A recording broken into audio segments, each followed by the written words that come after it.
Habang ng paglalakbay natin upang na napakalalim mga tol. So posibilidad na dito ibang tayo ng asawa ng diamante mga tol.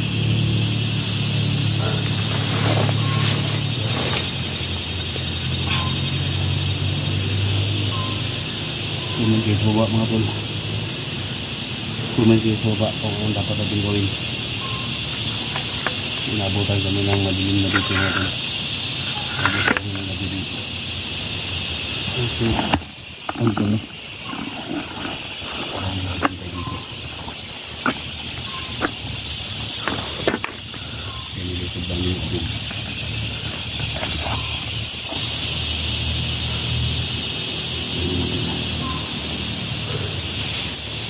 Tol.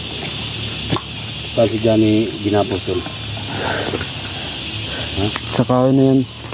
So yung mga ano nila guys. Ito yung parang daob. Ang ano sila dito. Ng apoy. Siyempre. Dito daw. Dito rin ako tinali nung nakaraan. Ibigag pa ko. Dito ako tinali. Ha? Dito ako tinali. So si Johnny. Dito siya. Ito mga tol. Kung nakita ninyo. So, dito si Johnny Hunter tinali mga tol.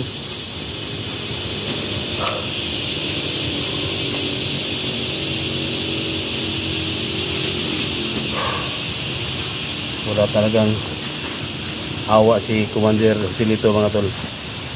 So kung nakita nyo to, yung puno na ito mga tol, dito tinali si Johnny Hunter. Siguro doon pinatay yung asawa niya. Ha? Dito banda. Ito na yung exact location mga tol. Buti lang natunto namin. At doon daw binaril. Doon binaril mga tol. Yung asawa ni Johnny Hunter mga tol. Nakita ko yung mga tol. Yan banda yan. Dito yung si Johnny. Dito tinali si Johnny Hunter. At dito sa bandang ito. Dito na binaril ang asawa ni Johnny Hunter mga tol. So pagkatapos ng lahat mga tol, tinapon nila. Tinapon na dito sa may bangin. Dito nila tinapon.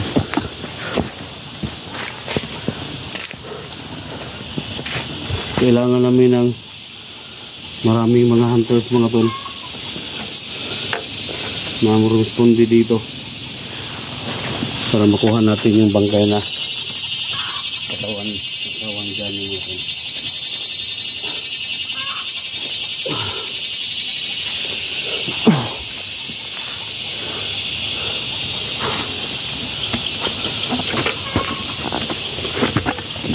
Ako po yung may tulong sa lahat ng mga kasamahan ko mga kasanto dyan. Dito na kami sa exact location mga tol. Ako po yung nananawagat at humingi kami ng tulong sa gobyerno namin. Wala kami.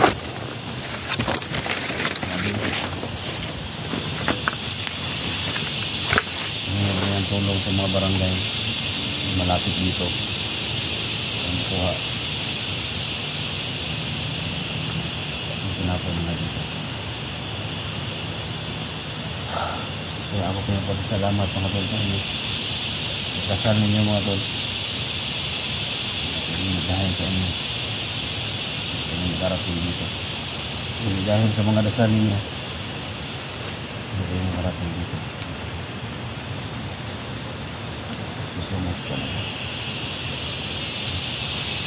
Nandito man yung ano, yung bangkay na katawan niya sa ilalim ng mga ano mga tol.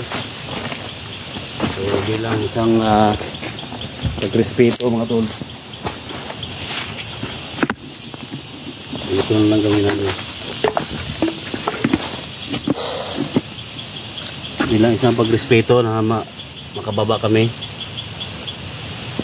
at balikan namin to, lagyan namin ng palatandaan mga tol ang butas na ito o ang bangin na ito.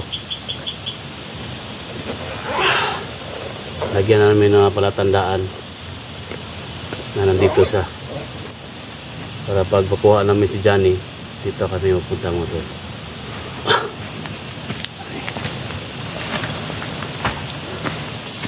Inisin natin ito.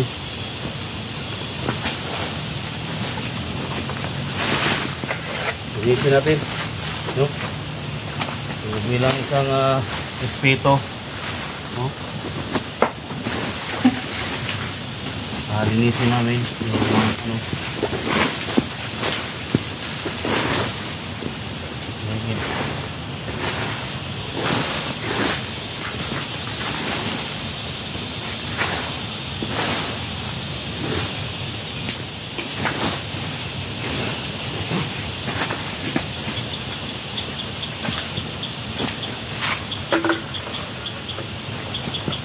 Yung mga kahoy na tol.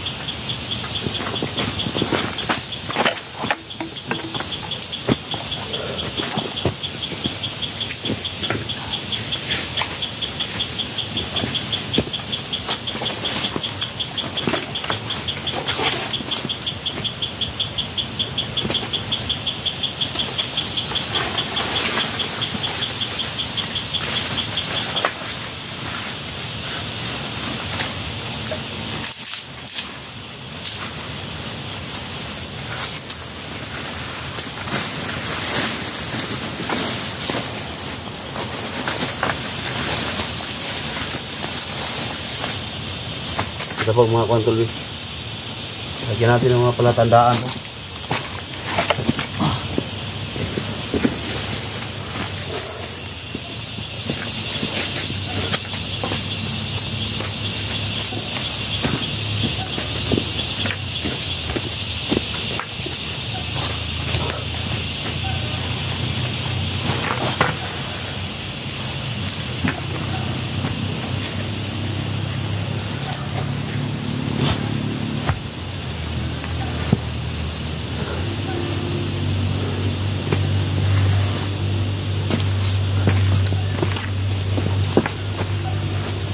Saan yung mga kontrol?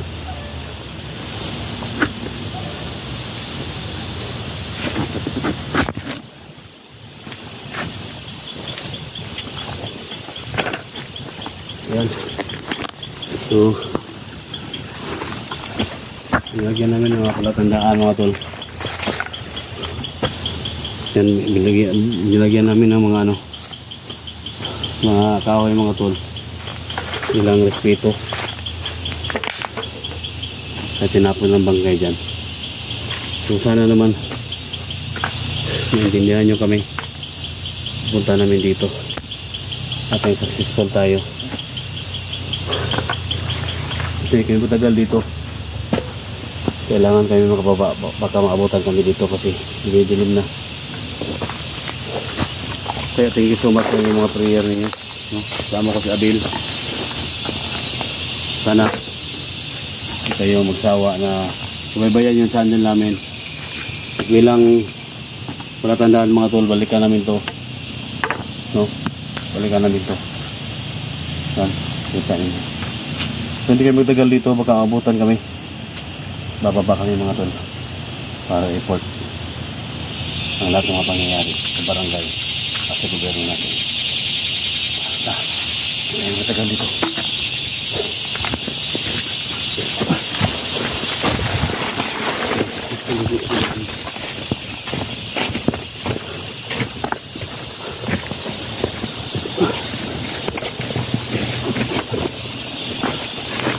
Ika lang. Ha?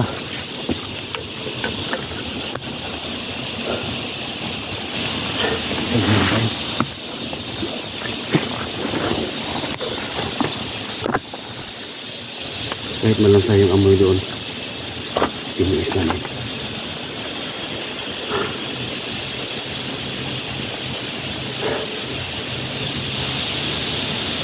Sige na mga tol, ha?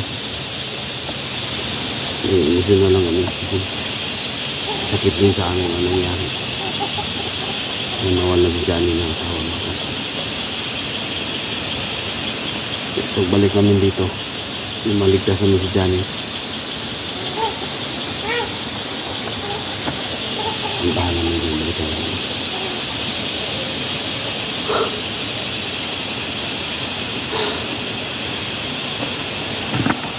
Okay.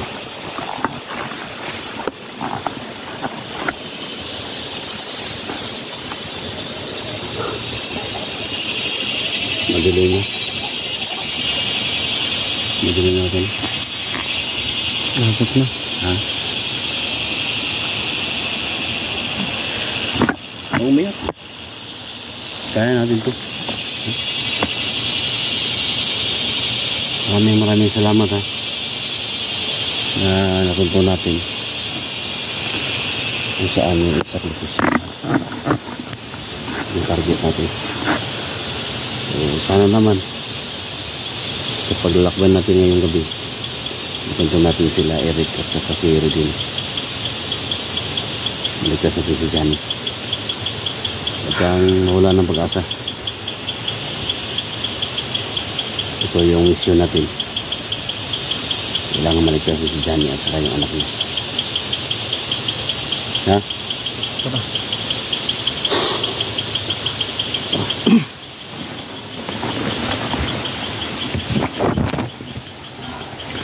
Tulong kagabi na.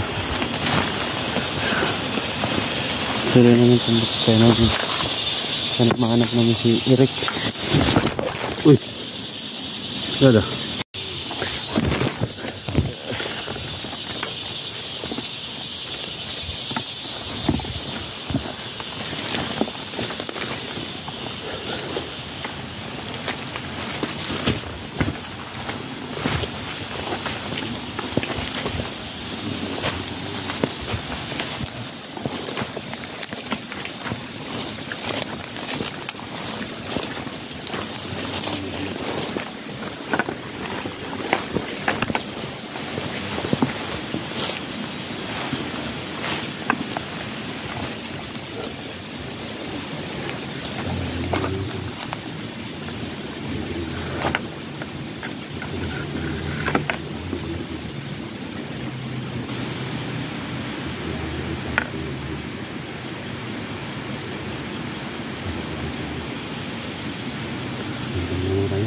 Tingnan muna tayo. Ha?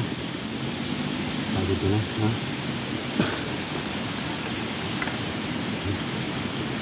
Ano doon?